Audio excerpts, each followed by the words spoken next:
We're breaking down the New York Giants quarterbacks room with noted quarterback analyst Mark Schofield. That is coming your way next here on the Locked On Giants podcast.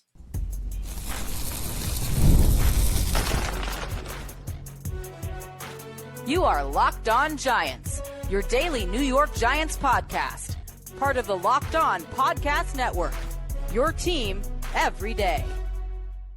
Today's episode of the Locked On Giants podcast is brought to you by the Amazon Fire TV Stick 4K.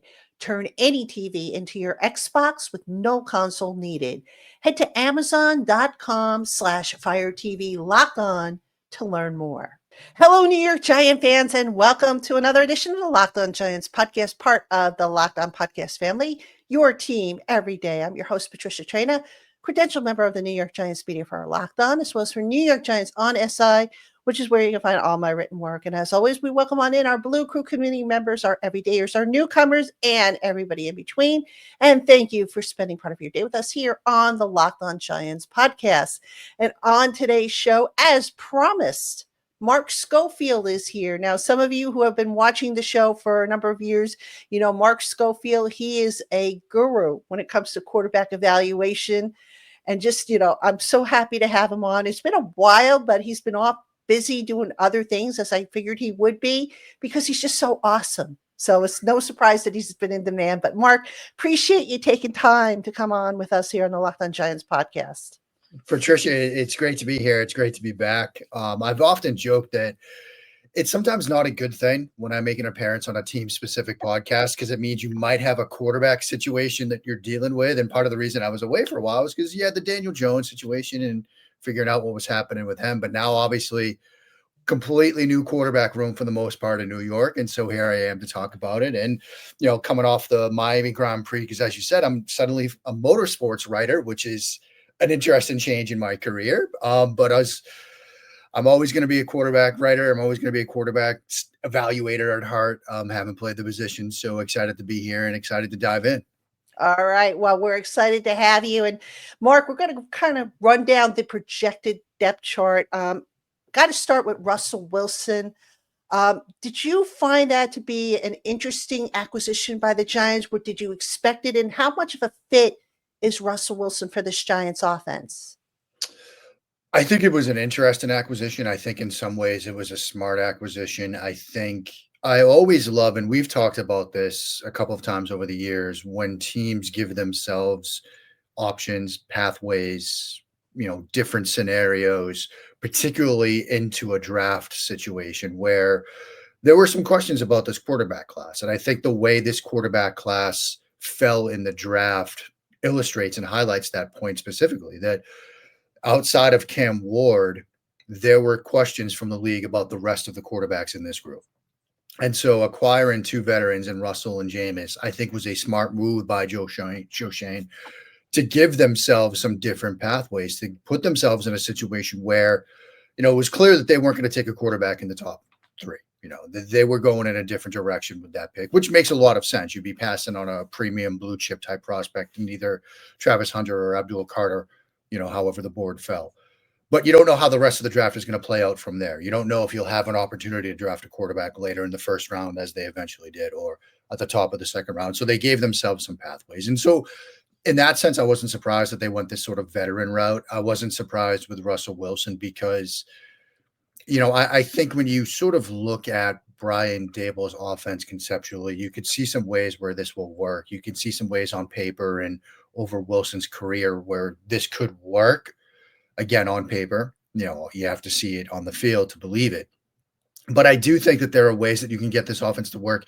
It's sort of a play action, touchdown, check down type of system where you look at the things that Russell Wilson still did well last year with Pittsburgh, right? You look at throws 20 yards downfield and more, highest adjusted completion percentage in the NFL among NFL quarterbacks, according to PFF. You look at historically his ability to throw the deep ball, it's still there. Maybe it wasn't to the level that you might have seen from Russell Wilson in the past, but top 10 in the NFL in adjusted completion percentage on the deep ball. Play action again, top 10 in adjusted completion percentage when it comes to the shot data from PFF. You see it on film as well. And so there are things you can do conceptually and structurally in this offense that I think will fit Russell Wilson. The question is going to become what happens when, and this is a conversation we'll get to in Dart in a minute, plans A and B aren't there on a given route, on a given concept, on a given play, because this isn't the Russell Wilson of 10 years ago where, he can create as he once did off of structure outside the pocket. And that's going to be a part of this fit and a part of, this season ahead that's going to be fascinating to watch because, there was a time when play breaks down, pocket breaks down, he could create magic. That's not really where he is at this point in his career. And so it's going to have to be a very sort of friendly touchdown, check down, play action based system that, when he gets into those moments, he throws it away or he does something differently or there are options for him. And the other thing, this is something I think Russell has sort of struggled with a little bit, is learning that about himself at this point. Learning that, there was always that tendency in Wilson, even dating back to his time in Seattle, where because he was athletic enough, because he could create outside the pocket, he would rely on that a lot. Where that club isn't in the bag anymore, he can't turn to it so quickly. He has to stay within structure. And there are moments last year in Pittsburgh where he would bail from clean pockets. He would give up on concepts early in the down. He's going to have to avoid that, because that's not the quarterback he is anymore. And so I know that was a long-winded answer, but was I surprised they sort of went the veteran route? No, I think it was a smart decision pre-draft because you don't know how it was going to fall after your first pick at 3. Was I surprised with Wilson? Not really, because I think it was a solid option, and I think the scheme fit could work. But yeah, there's some things he still needs to work on at this point in his career, given where he is in his career, for it to work. You mentioned there's some concepts that would fit him really well. How much does Brian Daboll have to tweak this offense to fit what he does well? And what are some of the concepts, besides the deep ball, that we can obviously expect to see?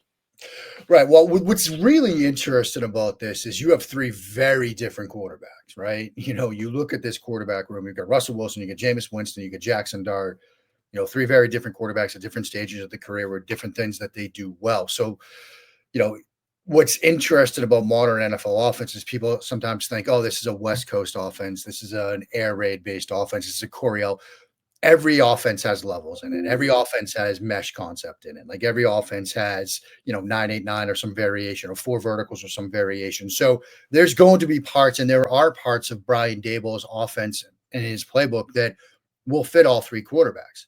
With respect to Russell, like I do think a lot of under center play action, under center sort of boot action, half field reads, those types of things fit him well, even at this point in his career. And I do think, obviously, like you said, the deep ball is a part of that. Verts, 4 verts, 9-8-9, things like that. Those are concepts that he can run well because, it's a half field, whether it's man versus zone read or a coverage shell read, he's reading, he's getting to that 9 ball quickly in the down and then hopefully checking it down if it's not there.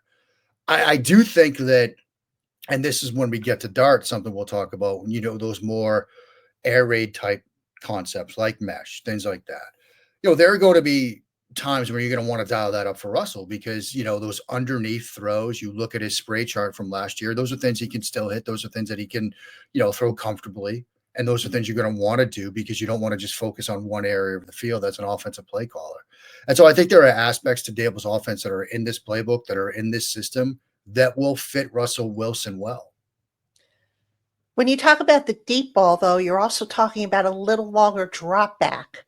Given where this offensive line is that feasible? I mean, I guess when they're healthy, that line is fine. But, once you start having injuries, now maybe you have to tweak what you do. So if that option gets taken away from him, where the offensive line, God forbid, gets banged up, now they can't protect him, where do they go from there?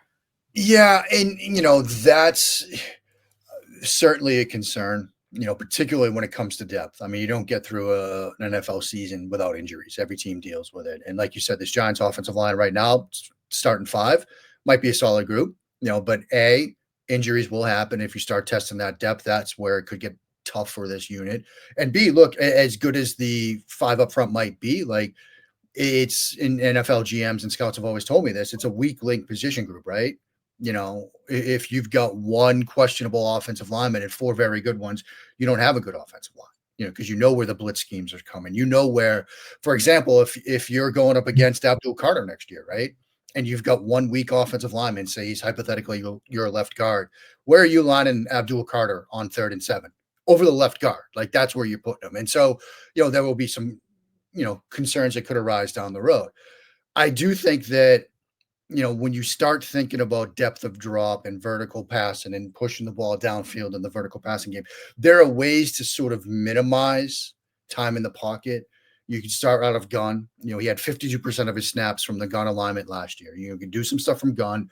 With a gun 3-step drop, like you still got enough time, theoretically, to push the ball downfield. Quick 9 ball, 3 steps and that ball should be out of your hand anyway. And so the question will become, what happens when, and this gets us back to the sort of plan B and C situation, what happens when you dial those up? You've got a potential 9-ball read off of a 3-step drop, whether under center or gun, and the ball should be out, but it's covered. And then now you've got the protection breakdown. You've got Russell Wilson, who can't perhaps create outside of the pocket and off a structure as he once did in the past. That's where this could go wrong. So how do you get around that?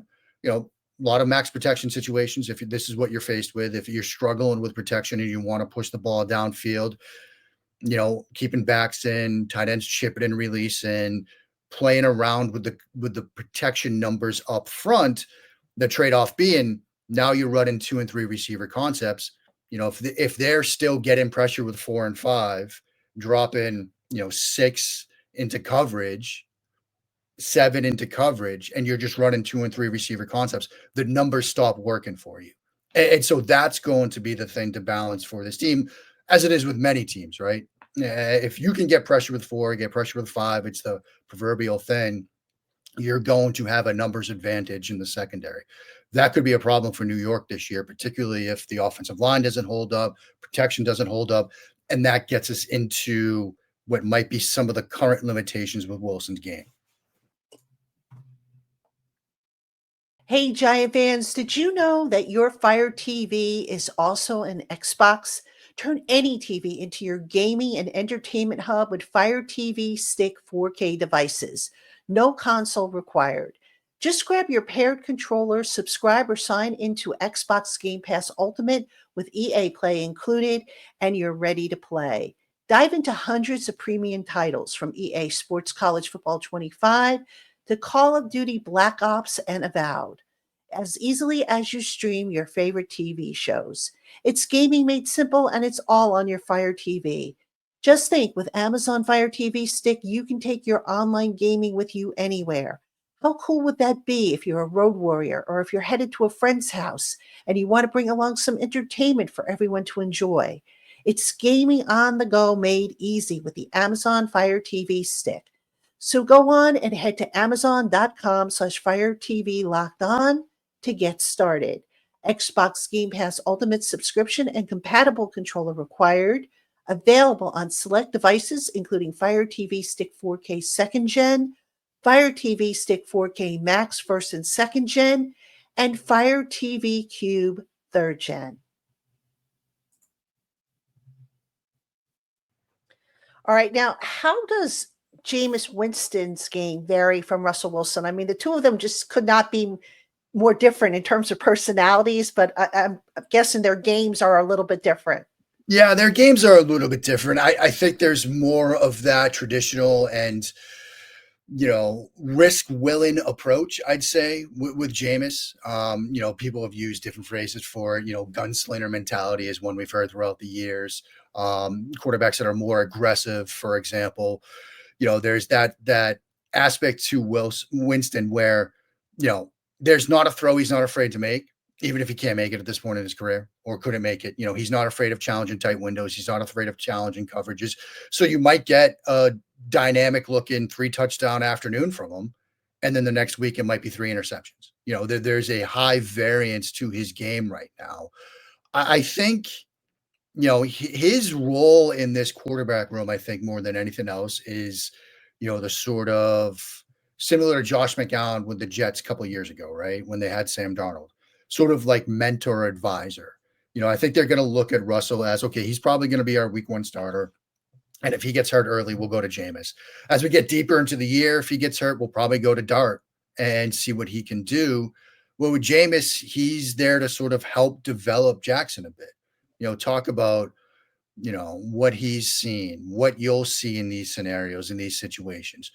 As far as Jameis's actual game, I do think that there's that high variance aspect to it. There are some moments where he'll make a splash read, splash throw in between defenders, and you'll think he can still play, he can still spin it. This is fun to watch. And then the next week, it all goes wrong for him, and he's been fun to watch, like you said, and certainly a dynamic personality. I think he's more of that mentor type role than anything else. If he had to play, how much would the offense need to be tweaked to suit what he does best? I mean, what's interesting with Jameis is you see moments where it all sort of clicks on anticipation throws. And you and I have talked over the years about anticipation throws where he's ahead of things mentally. And so I don't think the offense would need to be tweaked too much because he's seen everything. He's run everything. He's done everything that there is. And so whether it's more air raid heavy stuff, whether it's more timing and rhythm based stuff, whether it's purely more of the Russell Wilson, you want to push it vertically downfield, he can run pretty much everything that might get called.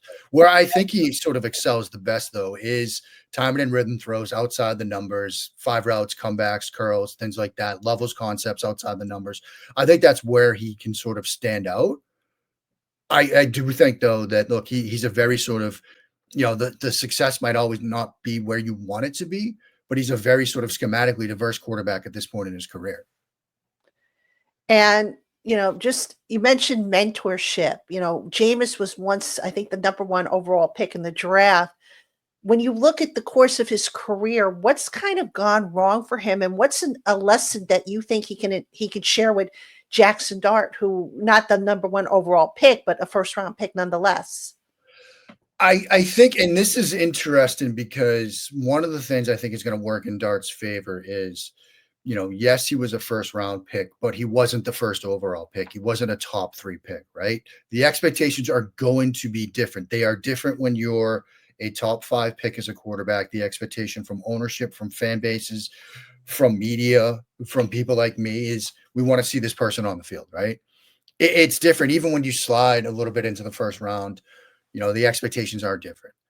And so I think that's going to help Jackson because there'll be a little bit more patience.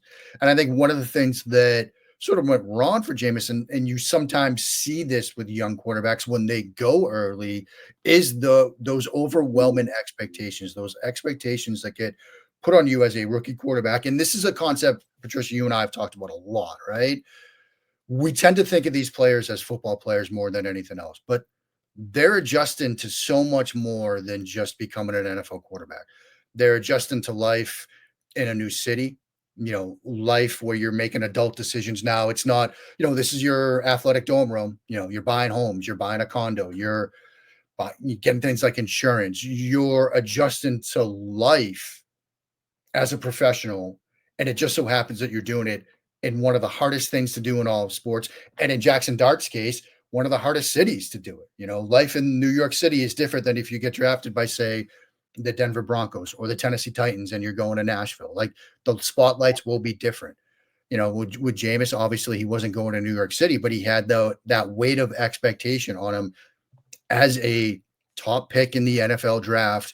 Hopefully the franchise savior coming in. And so he can help Jackson Dart deal with that.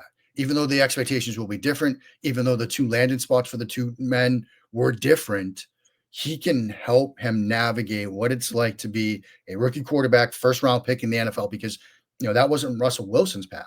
He was a later round pick. And so there's a sort of connection that will be between Jameis and Jackson about what it's like to be a first round pick, what it's like to come in with some expectations on you as the future of a franchise, and what you have to do as a rookie to deal with that and be the best version of yourself. Because, I think if you pulled Jameis aside and said, look, did you do everything right your rookie season? He'd probably tell you he didn't. There were things he could have done better. and you and I have also talked about how quarterback is a Monday morning to Sunday night position. It's not snap to whistle. There are things you have to learn about dealing with the media, dealing with teammates, being a leader. And I think Jameis has sort of learned some of those lessons as his career has gone along. And he can help instill in Jackson like how to do those things that go beyond walking to the line of scrimmage, diagnosing a coverage, and making the right read and throw.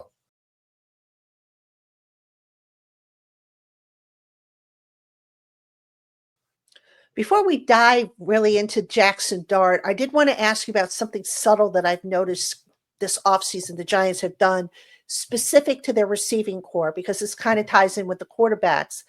They've been bringing in taller guys, more skyscrapers.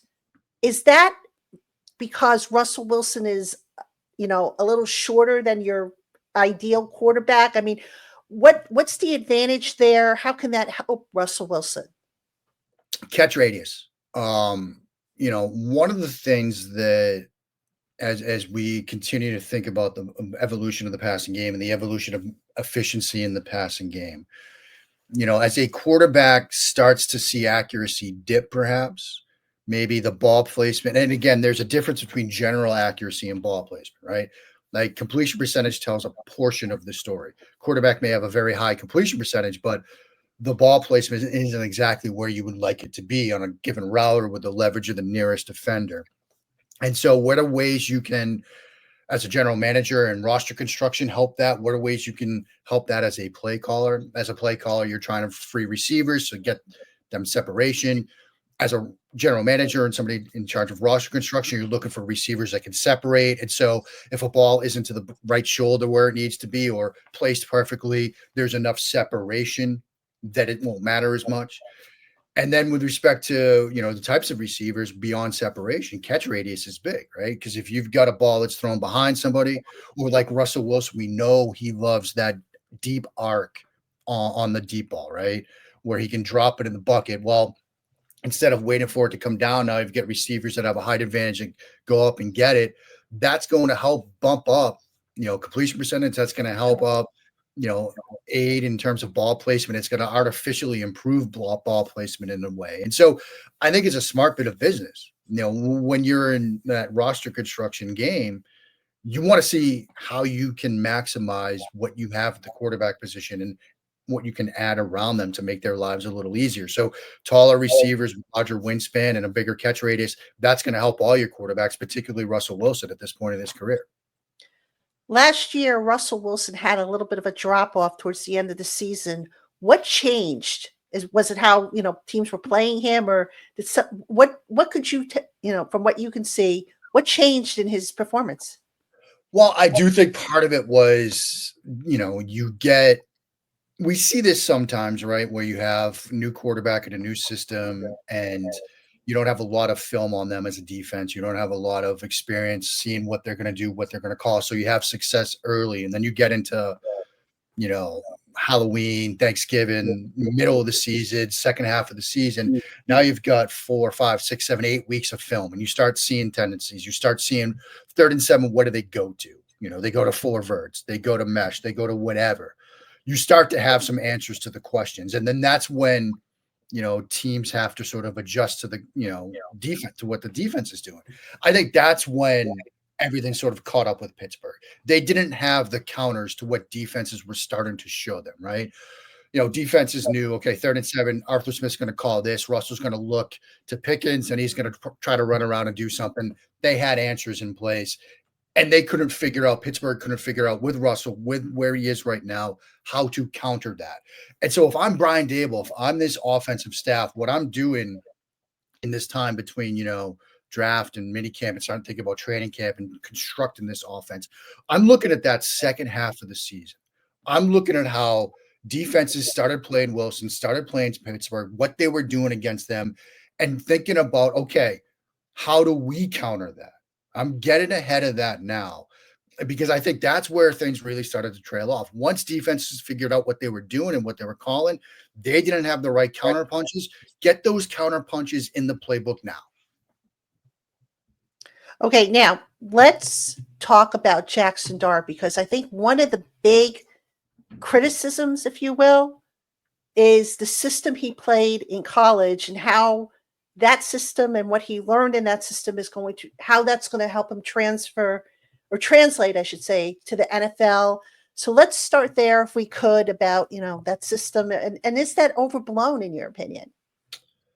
It's overblown if your NFL head coach or offensive coordinator does their job, right? And this is something I've thought about. There's an article handed up behind me that I wrote, before the draft a couple years ago about if I were an offensive coordinator drafting a rookie quarterback, if I were a head coach drafting a rookie quarterback, I'd go to their college coach. What did he like to run? What did you call for him on 3rd and 7? I'd go to their high school coach. I'd go to their Pop Warner coach. I'd go to every coach they ever played for, find out what they like to run and get that into the playbook, because comfort level, confidence, all of those things stem from running stuff you're familiar with as a quarterback. If you're suddenly in the NFL and you're running a playbook that's 99% new stuff, then your offensive coordinator probably hasn't done their job well, and you're going to struggle. You're going to struggle to adjust. And so I think it's overblown as long as the Brian Daboll in this case, does his job. And with respect to Lane Kiffin's offense, doesn't make it life easier. Yeah.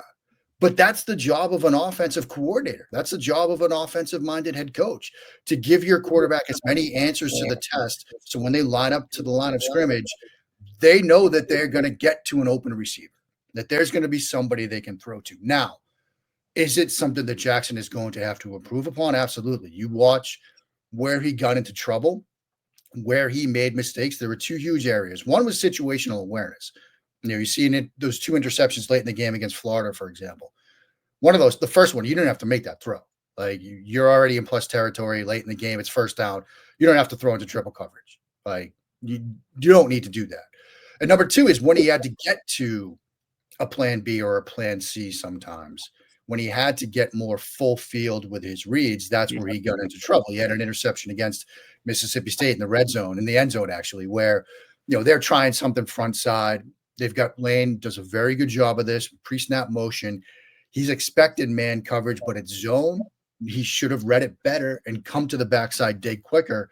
He's late to get to it, and it's an interception in the end zone. Like, you've got to be faster with your reads. All quarterbacks have to do that. He has to do a better job of, when the routes aren't open as he's expecting them to be, get into plan C.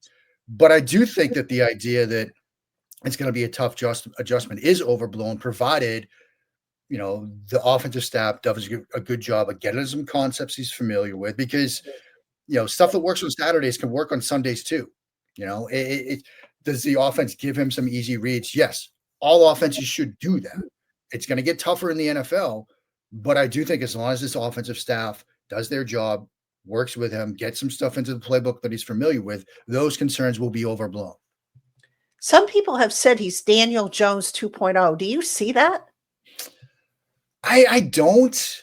I think in a way, I'm a Patriots fan. You hear it in the accent. You see the stuff over my shoulder. When they drafted Drake May, there was Mac Jones 2.0 concerns. Like when you're a fan base that has gone through the rookie quarterback rainer in a sense, and it didn't work out, the next time you draft one, the ultimate immediate fear is, oh, it's just this person 2.0. I think there's a bit of a difference here.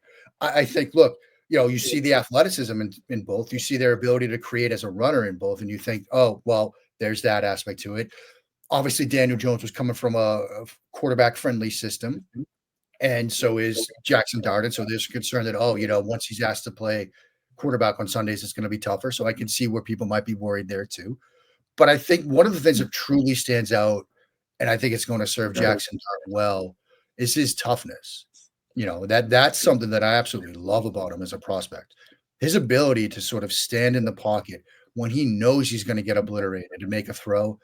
That's the kind of stuff you can't teach. And it's called Eyes Up. It's a book by Terry Shea, who coached Stafford in college, coached Chase Daniel. And, when I wrote my sort of piece on Dart being drafted, and, I did this for all the top quarterbacks and had a strength and a weakness for each of them, I quoted that line from that book about toughness in the pocket and about how much that matters. It's one of those things you can't teach. You can teach reads, you can teach coverages, you can teach mechanics in a sense. You can't teach the willingness to stay in the pocket, know you're going to get hit, hand in there and make a throw, and get up and be willing to do it again. That matters so much at this position.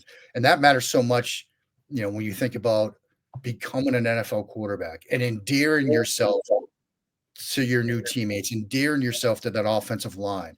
When you're an offensive lineman and you're doing everything you can and putting it all on the line to block for a quarterback, and they're bailing from pockets and they're running away from a clean pocket and they're dropping so deep that even though you've set everything correctly and you've got the right angle, it turns into a sack that you're now credited for giving up.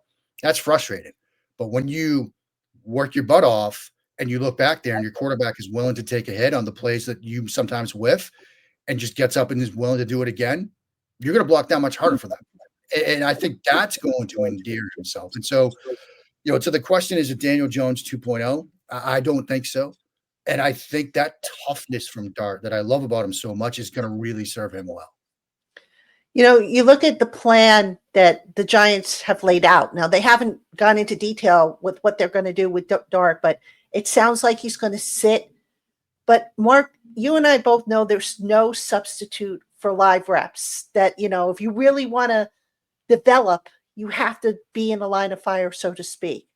That being said, what things can the Giants coaching staff do to help Dart with recognition, to help him with, moving off of that first read?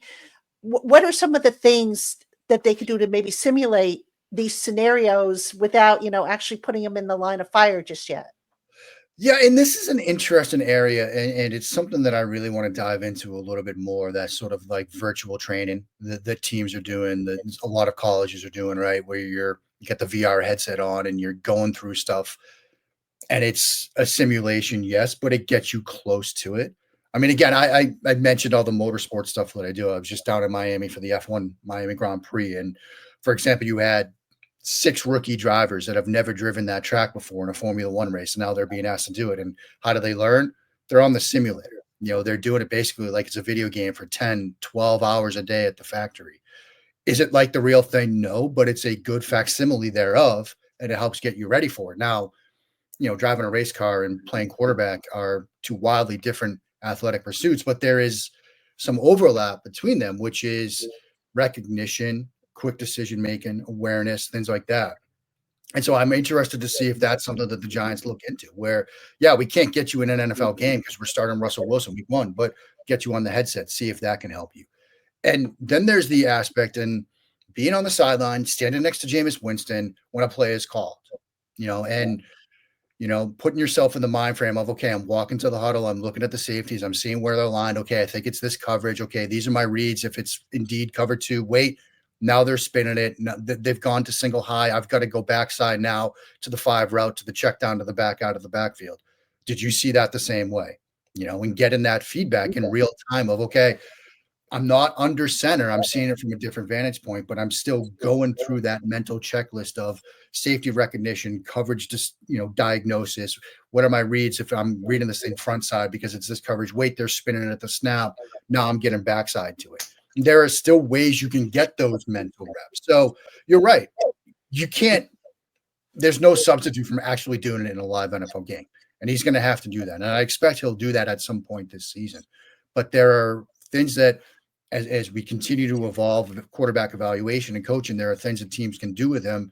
I'm curious to see if they do some of that VR stuff. But if not, going through every snap like you're under center. Like, don't be handing around at the Gatorade table, like drinking water and stuff like that. Like, stand next to the coaches, treat every play where you're on the sideline like you're under center, and go through that mental checklist. It will help, because the more you could speed up what's happening in your mind, the more you could speed up what's happening on the field. Before we sign off, I know some people are going to say, you didn't talk about Tommy DeVito. And, look, Tommy, I think at this point is what he is. I mean, would you agree? Yeah, I do. Look, I think he's a fascinating, obviously a fascinating personality, and sparked some life into a Giants team that needed it at that time. And look, the Tommy Cutlets phenomenon was an incredible story. I think at this point with this quarterback room, he's probably your QB camp arm type. Probably is going to end up somewhere else by the time fall comes around, because I'd imagine the 3 quarterbacks they're going to keep are the 3 we've really focused on here.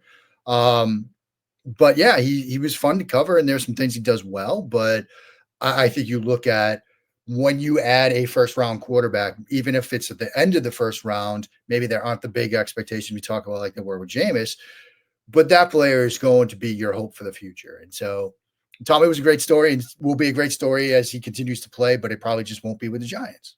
Yeah, yeah. All right, Mark. Well, again, appreciate you coming on. He is Mark Schofield. And again, once we see Jackson Dart on the field, maybe we'll come back and we'll revisit what he's done. Absolutely. And Absolutely. All right, Giant fans, that's going to do it for this edition of the Locked On Giants podcast.